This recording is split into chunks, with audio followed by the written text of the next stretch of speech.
All right, so get this. We're going deep on Paul the Apostle today. I've been looking over all this stuff he sent, a biography, timelines, even like a whole breakdown of the New Testament books. And It's a lot. yeah, It's going to be good. I think with Paul, it's easy for people to get stuck in like the ancient history mindset. Yeah. But his story is so much more. We're talking about a guy who like totally reinvented himself. He built a movement from nothing. And I mean, the impact is still felt today. No, you're so right. And that's what I'm excited about for this deep dive. It's more than just names and dates, Mm. It's about figuring out, like, the strategies Paul used to preach, the relationships he built, the ones that went south sometimes, Mm. and how all his writing fits into the early church. Exactly. And so many people think Paul just wandered around preaching randomly. But when you look closely at the sources, it's like you see a master strategist. Okay, I like that master strategist. Yeah. We're going to come back to that. But first, let's set the stage. We're talking about the Roman Empire, right? Mm. Emperors, gladiators, a lot of people who've never even heard of Jesus. Right, exactly. And into this world comes Paul, born Saul, Jewish Roman citizen, a Pharisee, The Pharisee. hunting down Christians, Yeah. and then bam. He has this incredible experience with the resurrected Jesus on the road to Damascus. Like, talk about a life-changing experience. It's That's like right. a movie. But then, and this is where it gets interesting, he doesn't just start preaching right away. There's this, like, almost 14 years where he's kind of off the grid. Right, it's sometimes called the silent years. Mm-hmm. But it wasn't silent for Paul. I'm thinking about it. Having your whole world turned upside down like that, you need some time to process. He probably spent those years studying, reflecting, coming to terms with what this new faith meant. Yeah, like he needed to download a software update for his brain. Exactly. Okay, so after the reboot, Paul teams up with Barnabas, and the action starts.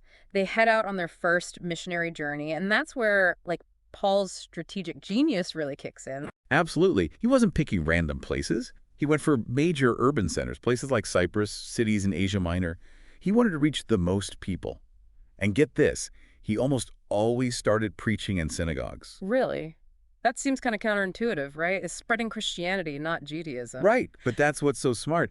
He's leveraging the knowledge that Jews and God-fearing Gentiles already had of the scriptures. He'd start with common ground, then show them how Jesus fits in. Oh, that's really smart. It's like building a bridge, not just yelling from across the river. Exactly. And if he met resistance in the synagogues, he'd move to public spaces, marketplaces, homes, wherever.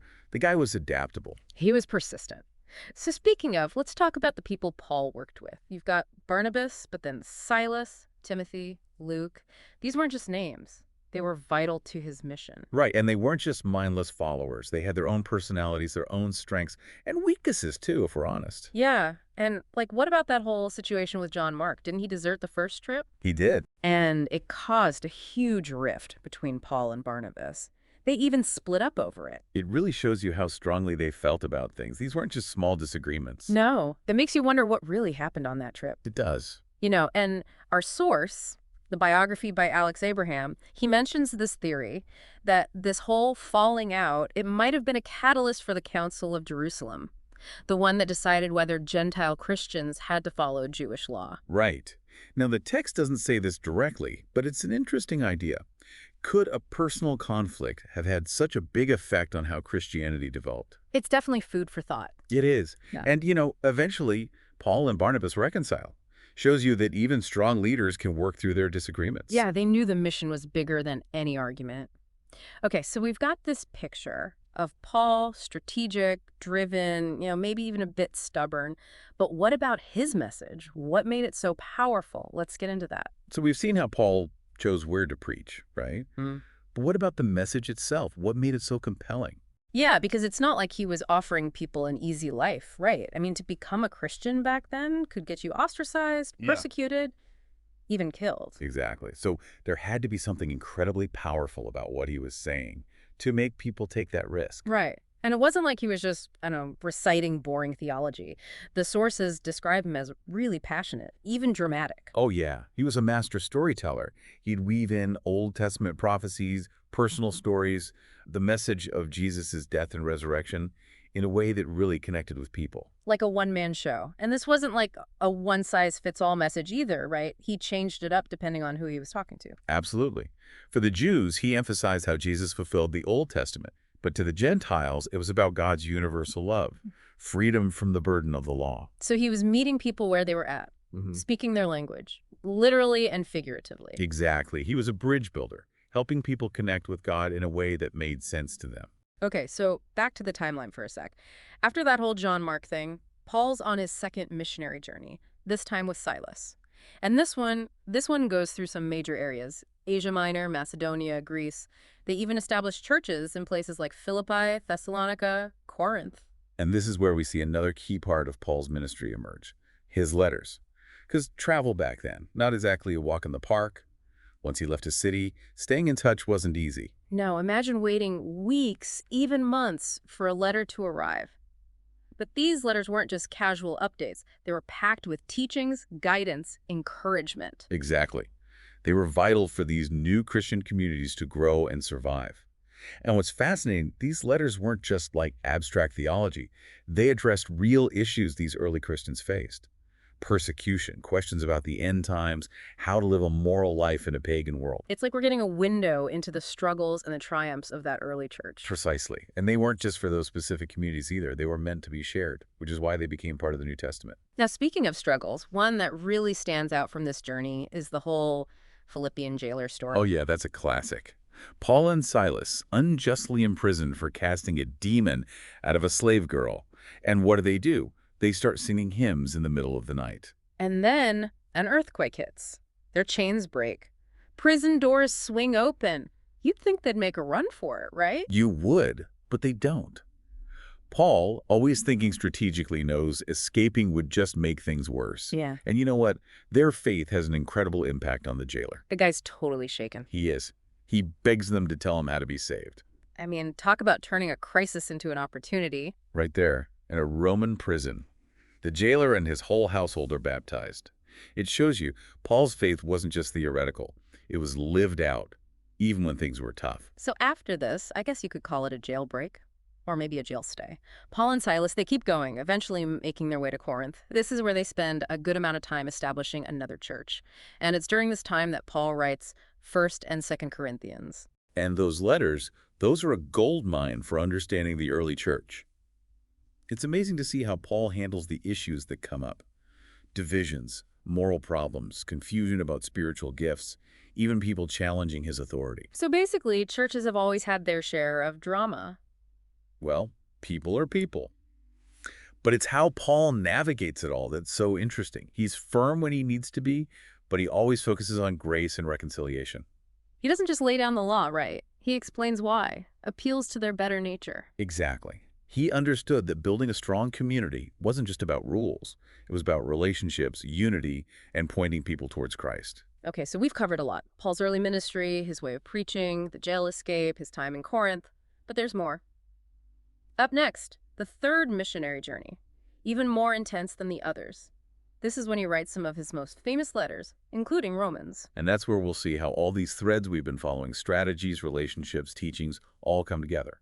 All right, so we left off with Paul getting ready for his third missionary journey. And this one really kicks things up a notch. It's not just starting new churches anymore. It's about strengthening the ones that are already there, especially in places like Asia Minor and Greece. Yeah, it's like a follow-up tour, right? He's going back, making sure they really understand the faith, dealing with new problems, solidifying their foundation. And one city that becomes a big focus during this trip is Ephesus. And Ephesus, it wasn't just any city. This was like a major hub. Culture, economics, and home to the Temple of Artemis, one of the 7 wonders of the ancient world. Right. Huge city, tons of trade, all sorts of religions, and, people who are pretty set in their ways. I bet Paul faced some serious pushback there. Oh, absolutely. Remember those silversmiths we talked about? Yeah. The ones making a fortune off those Artemis shrines? Mm-hmm. They were not happy about Paul's message. One true God. Not good for business. Wow. So it wasn't just religious opposition, it was economic too. It adds a whole other layer to it. And on top of that, Paul's dealing with stuff inside the Ephesian church too. False teachings, moral issues, and the constant challenge of keeping everyone unified. A very diverse group of people. So like a pressure cooker. But in the middle of all this, Paul writes some of his most important letters. Galatians, 1st and 2nd Corinthians, and Romans. It's really remarkable. He seems to do well under pressure. And each one of those letters tackles these huge, issues that were shaping the early church. Like Galatians, for example. That's where he takes on the whole question of whether Gentile Christians need to follow Jewish law. It was a big debate back then, and Paul, he argues passionately that salvation is through faith in Jesus, not through strictly following the law. It was a radical idea, really pushed the boundaries of what it meant to be Christian. And it's still relevant today, isn't it? We're saved by grace, not by what we do. Absolutely. It's a core belief for lots of Christian denominations. And then there's 1st and 2nd Corinthians, which, like we talked about before, really get into the nitty-gritty of life in the Corinthian church. Paul's dealing with everything: sexual immorality, divisions, spiritual gifts, even the resurrection. It's kind of amazing how relevant that stuff still is. Like, you could swap out Corinth for any city today, and the problems would be so similar. It really shows you human nature hasn't changed much.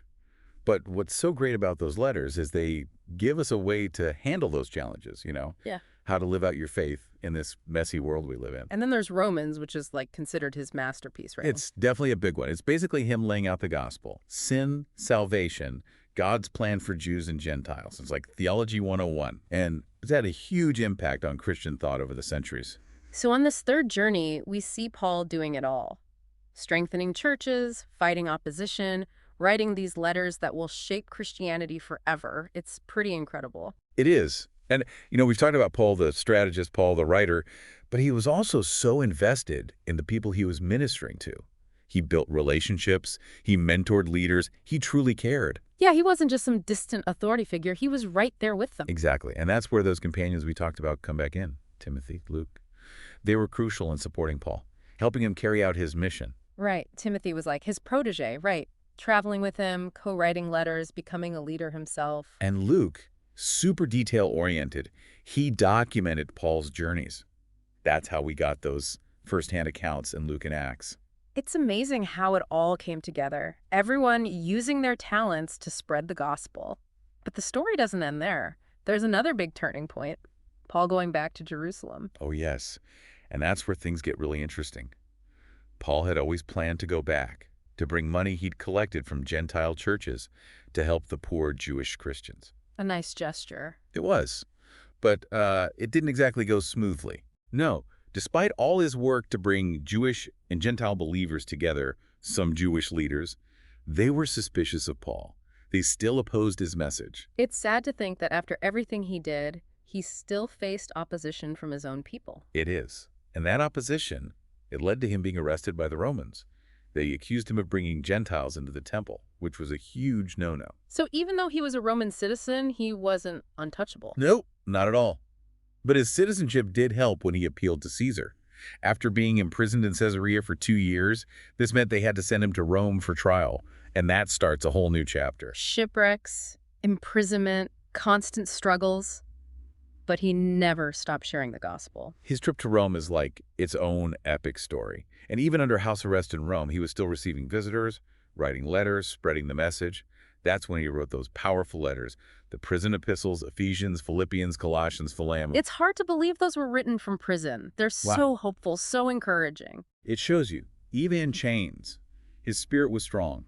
And those letters, they contain some of his deepest thoughts on the Christian life: unity, joy, perseverance, and the supremacy of Christ. Really inspiring stuff. But what happened after those 2 years of house arrest? Did he ever have his trial? Was he set free? Well, that's where history gets a bit unclear. Some think he was released, maybe even went on more missionary journeys.